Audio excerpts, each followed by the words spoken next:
Saudara, Anda masih menyaksikan Breaking News Kompas TV bersama saya Niputu Trisnanda. Bencana banjir bandang dan juga longsor ini menimpa daerah Aceh hingga ke kawasan Sumatera.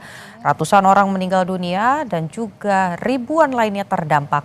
Untuk mengetahui strategi mitigasi bencana banjir bandang dan longsor seperti yang terjadi di Aceh, Sumatera Barat, dan Sumatera Utara, kami akan berbincang dengan Guru Besar Teknik Geologi UGM, Dwi Korita Karnawati. Selamat sore, Ibu. Dengan Putu Kompas TV. Halo, Ibu, terkait dengan bencana ekologis yang terjadi di Aceh dan juga Sumatera. Sebelumnya pemerintah bilang bahwa penyebabnya adalah cuaca buruk dan juga curah hujan yang cukup tinggi. Kalau melihat apa yang terjadi dengan banyaknya titik banjir dan juga longsor, apakah satu-satunya penyebab ini memang karena curah hujan yang juga cukup tinggi, Bu? penyebabnya cukup kompleks. Tidak ada penyebab tunggal. Sebetulnya, seandainya tidak terjadi curah hujan tinggi, kondisi alam di wilayah Sumatera Utara, Aceh, Sumatera Barat, dan sekitarnya, itu karena kondisi tektonik dan geologinya merupakan jalur patahan sesar semangko dan beberapa patahan-patahan lainnya, mengakibatkan lereng-lereng pada pegunungan atau perbukitan tersebut rapuh, rentan untuk bergerak longsor, dan longsoran-longsoran tersebut akan membendung, kecenderungannya tuh membendung sungai-sungai, alur-alur sungainya di arah hulu, di daerah atas hulu itu sempit-sempit. Itu khas daerah tektonik aktif, jalur-jalur retakan. Bendungan-bendungan tadi dari longsor itu akan menahan curah hujan. Apabila curah hujannya itu sangat tinggi, maka bendungan itu jebol sebagai banjir bandang. Namun kondisi alamiah ini diperparah dengan adanya gangguan lingkungan juga. Jadi sebetulnya meskipun secara alamiah lereng perbukitan pegunungan di sana itu memang rentan longsor, rentan banjir bandang, rentan banjir, tetapi juga dipicu oleh satu faktor alam, yaitu memang curah hujannya sangat lebat. Hujan yang harusnya turun 1 bulan itu hanya turun 1 hari, ya, dan itu terjadi beberapa hari. Kemudian juga ada faktor yang non alamiah, antara lain misalnya lahan semakin terbuka, ada hutan semakin terbuka.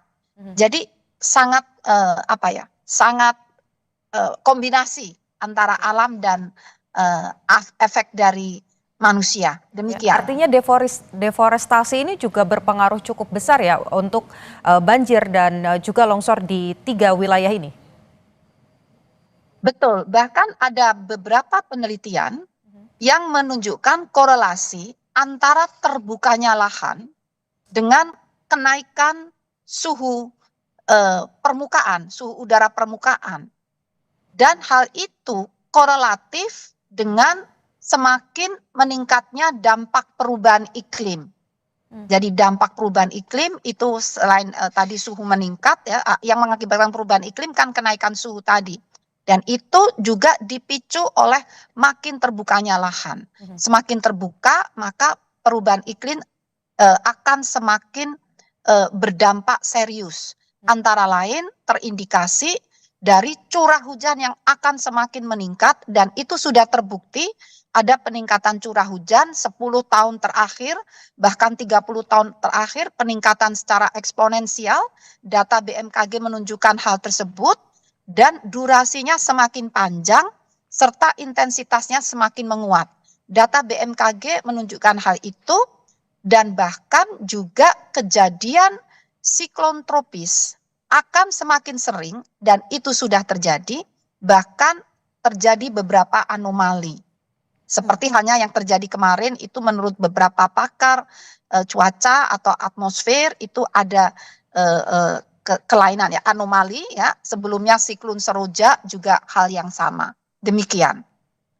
Oke, Bu, kalau kita lihat wilayah yang kemudian terdampak selain ini memang meluas begitu ya, daerah yang terdampaknya ada di 3 provinsi dan ini juga cakupannya sangat luas, kemudian yang terdampak juga cukup banyak, bahkan juga sangat destruktif, di mana kita lihat banyak rumah-rumah yang akhirnya terbawa bukan hanya lumpur tapi juga ada gelondongan kayu.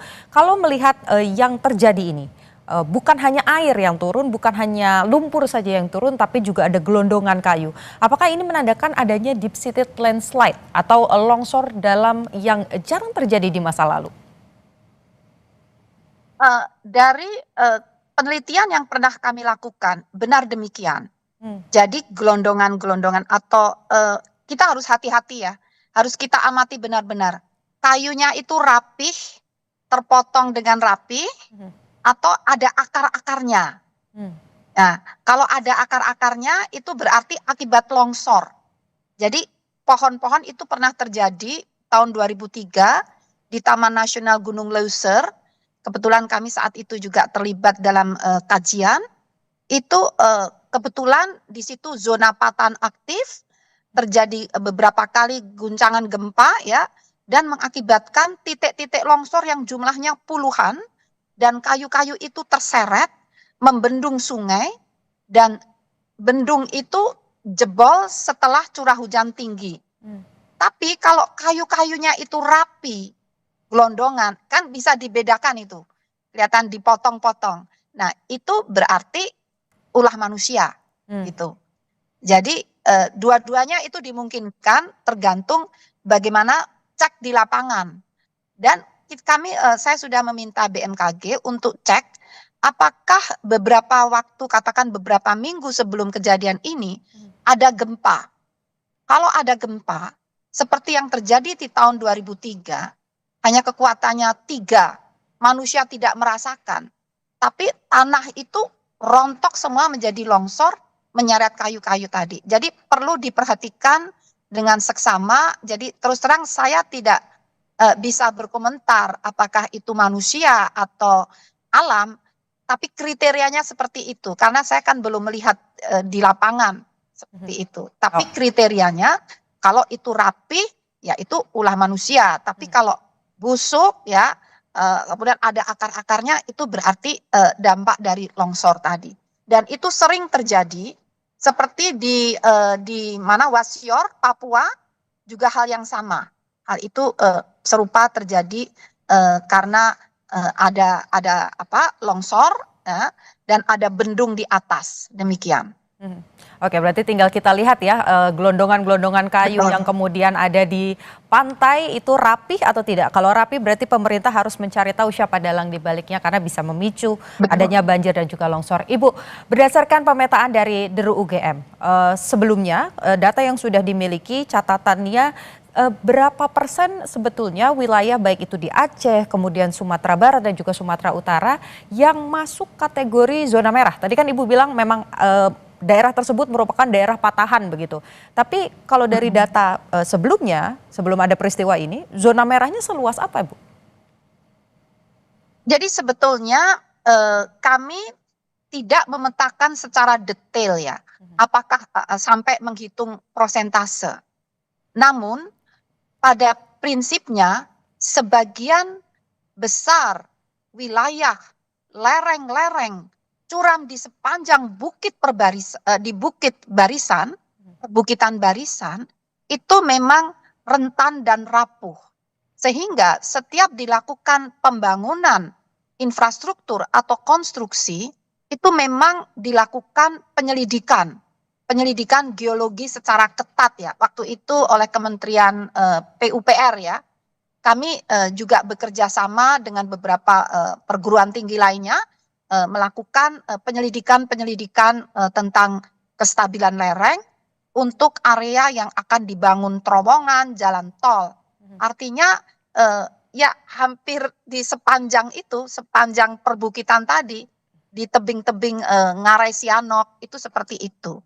Namun untuk lebih tepatnya sebetulnya ada di website Badan Geologi atau website Pusat Vulkanologi dan Mitigasi Bencana Geologi. namun skalanya belum detail ya. Ya, skala 1:100.000 itu cukup untuk menyusun tata ruang ya, untuk menata guna lahan, untuk menyusun zona-zona bahaya itu sebenarnya sudah cukup.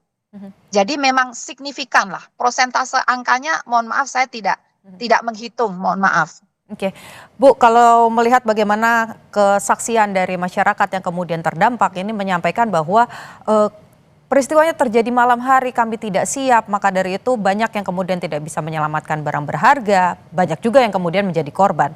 Berarti kalau meskipun tidak ada data rigid terkait daerah mana saja yang merupakan zona merah bencana ekologis ini, kalau dari Deru UGM sendiri melihatnya memang ada peningkatankah selama 10 tahun terakhir bahwa memang yang sebelumnya ini bukan daerah bencana, tapi sekarang juga terdampak begitu, Bu? Sebelum menjawab itu perlu kami tambahkan, sebetulnya Badan Nasional Penanggulangan Bencana ini sudah masuk tahun ke-10 barangkali, itu menyiapkan aplikasi Inaris, ada di mobile phone.